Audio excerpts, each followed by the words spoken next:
先我睇到台車成12度啊，個風口溫度。糟啦！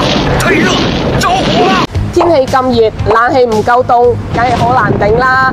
要想空調唔壞呢，大家記住要關注呢個壓縮機嘅工作情況喎。壓縮機呢，相當於我哋汽車嘅發動機一樣，發動機都要做保養。咁壓縮機，你有冇試過換油做保養呢？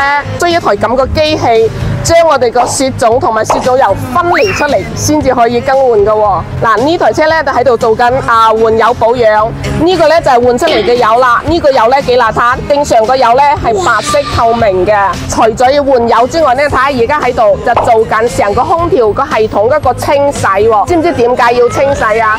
因為我哋個壓縮機工作過程中呢，就會有好多油泥啊、鐵粉個產生，就會塞住呢啲窿窿，散熱唔好呢，就會導致成個空調系統唔動㗎啦。定期同佢做一個清洗，再換埋油，咁先係對我哋個壓縮機一個最好嘅保養。